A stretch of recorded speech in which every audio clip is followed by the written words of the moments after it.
Welcome everybody to the HASC Comedy Contest 2012. We should have known better than to have this event on a Thursday night, because we all know if people don't go back to the Five Towns by Thursday night, it melts. I think we all know that. Everyone knows HASC is a wonderful organization that is dedicated to helping people get married by the age of 21. I think there should be, people don't know this, but the acronym HASC actually stands for Help All of Start College. I thought of those 2 minutes ago, so. Those of you that don't know me, my name is Leibowicz. I am a writer for the Quipster.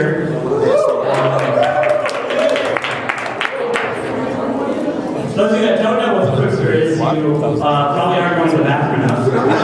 You should probably drink more water. Because the Quipster is something that is one of the only newspapers in YU that is funny on purpose. But so one of the writers of the Quipster, and I post these articles in bathrooms around YU. So I always hear like random stuff, like people come up to me, someone comes up to me, he's like, "Hey, man, it was so funny. I was laughing so hard I had to stop peeing," which is the complete opposite of what I expect. Another time when somebody told me, "Can I make a complaint to your newspaper?" I was like, "Yeah, were you offended by something?" He's like, "No, but the lines in the bathroom are ridiculous." And somebody once told me, he said, he's like, somebody told me, he's like, "I was laughing so hard." Wait, I was peeing thing, sorry. Okay. But the Quipster is, people come up to me, they say the random things that come up to me out of context, they come up to me and they say, "Hey man, this is the guy that makes me laugh when I pee," and then somebody hears it, they're like, "What is wrong with you?" And you guys know my employment status, that's really not such a big joke anymore. I have been looking for a job this year, woo, let's cheer that. Be you next, you never know. Too real? Alright, too real. I've been looking for a job this year, and a lot of people give me, they tell me, you should just go with the smicha, which I think is the worst reason ever to become a rabbi. I mean, what are you going to tell people? Like, so why did you become a rabbi? Oh, I didn't get into law school and my Nintendo 64 broke. Like, that's the reason. And how'd you end up at this wedding anyway? Oh, I'm going to Sadar Kedushin. Like, I don't think you want that guy. But I'm sick of telling people I'm unemployed in the same ways, so I come up with different, euphemisms for it. Like, people are like, "Hey, what are you up to these days?" "Oh, I'm getting really good at Sudoku." "Hey, Ellie, what are you up to?" "Just preparing for a Super Smash Brothers comeback. Just sit in my apartment playing N64. No biggie." But YU recently actually released a stat that said 94% of graduates are either in grad school or employed. So I've been walking around with a sign that says, "I am the 6%. We'll never give you that joke, thank you. YU really tries to boost itself up. They're having I love my favorite thing is town hall meetings. By the way, I love town hall meetings. Because not just for the material, the ridiculous questions, and you hear people, "Hey, Richard Joel, why is there music ever? Why are there pretzels? No." Like, what? And my favorite thing is because it always turns out to there's always this one question. "The CDC doesn't do anything." And then Richard Joel always says, "CDC?"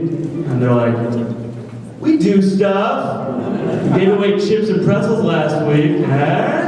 The first day of school I was walking around, and it was a nice day, I was wearing shorts, and I was walking around and I saw the CDC with this table outside.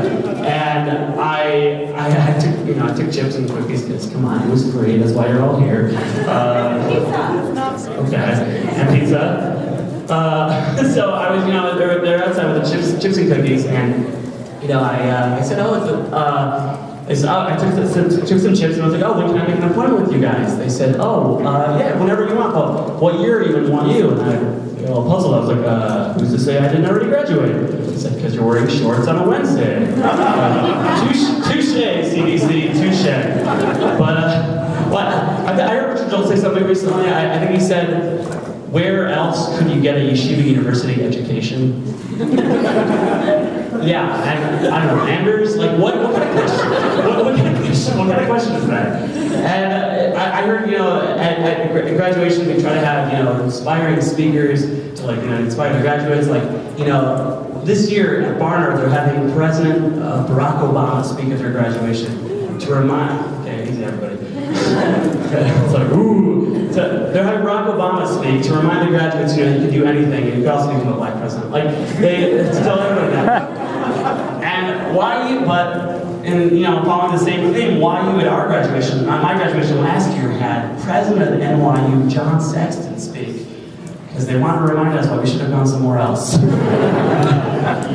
But you know, people give YU a hard time. They always say, you know, there's a lot of cheating in YU, and I mean, it might be a little true. I mean, I think there's a science studies class called Cheating 101, which is cheering that. I think it's given in Farsi.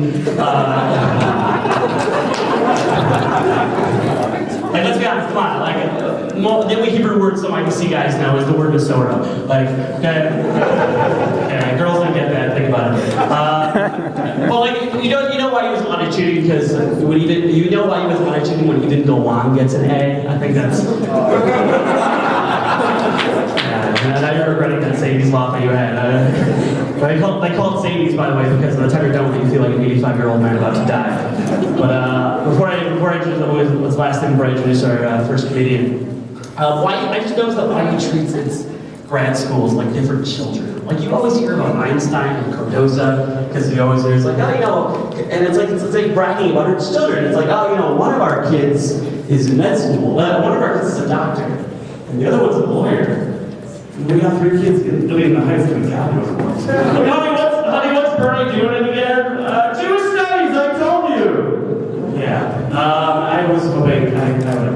Anyways, I'm glad you all ventured to stay in Thursday night. Give a round of applause. Our first comedian of the night. He is from England. I'm not even sure where, but Manchester. Okay. Please welcome Mark Glass.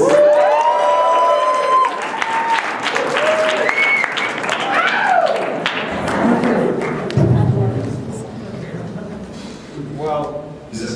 I was kidding. It's not. That's a good start. No, it's not a good start. It's not working. It's always helpful. Still cheer, please. Still cheer. So I'm going to admit, it seemed a much better idea until I just got up here right now. Like, to be honest, I'm looking at a crowd of people who are like, yeah, make us laugh, boy, make us laugh. Maybe do a little dance. Do you want to do a little dance to make us laugh some more? And the best I can promise you is you'll appreciate my bravery of getting up here despite the odds.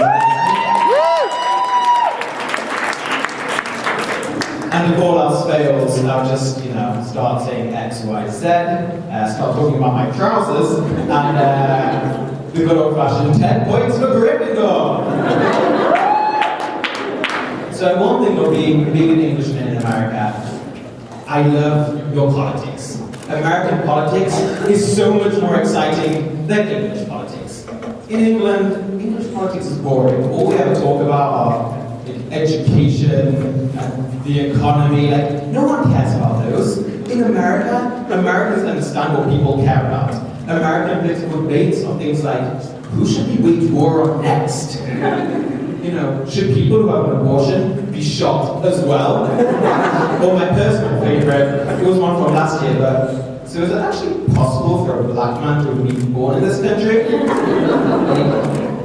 I just loved it. Like, if we had those debates in England, we'd be running to the polls. But one debate right now going on in Britain is about Scotland. Scotland wants independence, wants to become its own independent country. And I'm really excited by this. I have a Scottish grandmother, and I think that could qualify me for Scottish citizenship.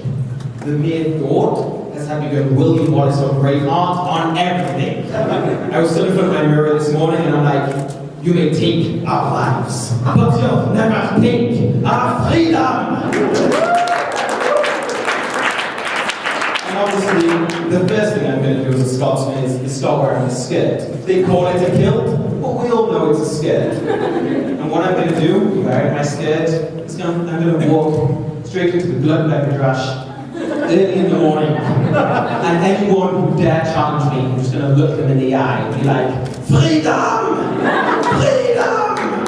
There's only one problem with this, and that is what with the whole hoo-ha with the gay panel a couple of years ago. A guy walking with a man crash wearing a skirt, screaming for freedom, being construed as a different type of freedom, and that may not necessarily go so well.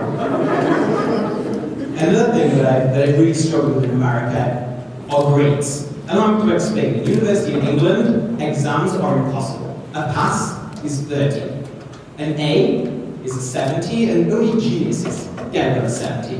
In YU, you get below an 85, and it's like, oh, I failed. Like, I'm a dropout. So like, I didn't know this when I first, started YU. So I get back my first test. It was an econ test, and I look at the top, and it's a 77.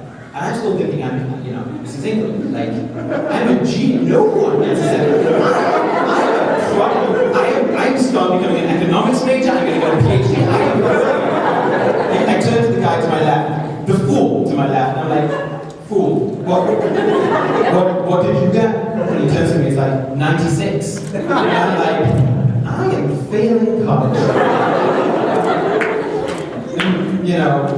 Because of my illustrious grades, as you can imagine, it can be hard finding summer jobs, summer programs, and like Eddie, I thought, it may be worthwhile to try out the CDC. This was a bad idea. See, the CDC, the CDC people, their job is to help you find jobs. But there's a big flaw with this, is that when you walk into the offices of people in the CDC, you see they have degrees, they're very qualified, they have, bachelor's in English literature, a master's in communication, I'm pretty sure one of them has a PhD in something, and all that goes through my mind when I'm there is, if you're so qualified, why was the best job you could get in our CDC? More so, why am I trusting you to tell me how to get a job if you work for the CDC? Unless their advice is going to be, when looking for a cover letter, yeah, I did that. You don't want to do that. Yeah. Oh, you have that in your resume? Yeah, I remember when I tried that. Yeah, look where I am now. Another thing that the CDC loves handing out, and they're all online as well, sample resumes and sample CVs. A lot of them are useless because they're all the same thing. It's always a sample resume of a guy from Princeton who's triple majoring, who's holding a GPA of 4.0, who spends his weekends simultaneously volunteering at a hospital and the soup kitchen, who's being contacted by the Nobel Prize winning committee right now. I don't need that guy's resume. The resume I need is of a guy whose best achievements to date are finishing Pokemon Blue and getting a lot of likes on Facebook status. If you can show me how to sell that to Harvard, that's the resume I need. Then one thing I am doing over the summer, I'm going to be getting married and talking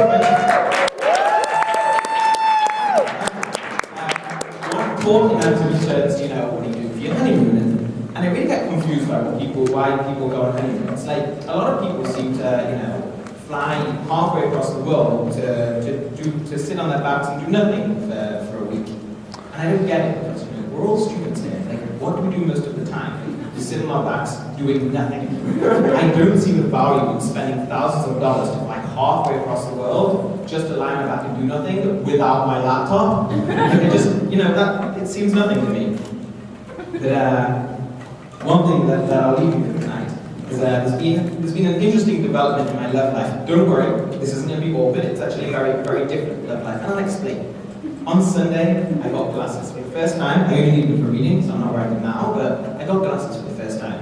And I don't know if everyone does this when they got glasses, but when you first get glasses, you start to get a weird look. They take a bit of getting used to, so you have to take them on and off the entire time. I keep on testing them, I'll close one eye and be I can't see anything, and then, oh, voila, I see everything now. And then with the alternative eyes, it's weird, but I guess it's okay when I do it in private. The problem is when I do it in public. And I realized that for the past week, I've been doing this in my English class. And I sit very close to my professor. I just realized this from his perspective, this is what he sees. That guy who sits awfully close to me, keeps on waving his glasses trying to get my attention, and winking at me. All I need now is to become Scottish, walk into class one day wearing a skirt, and he's going to be having a very serious conversation with me sometime very soon. Thank you very much.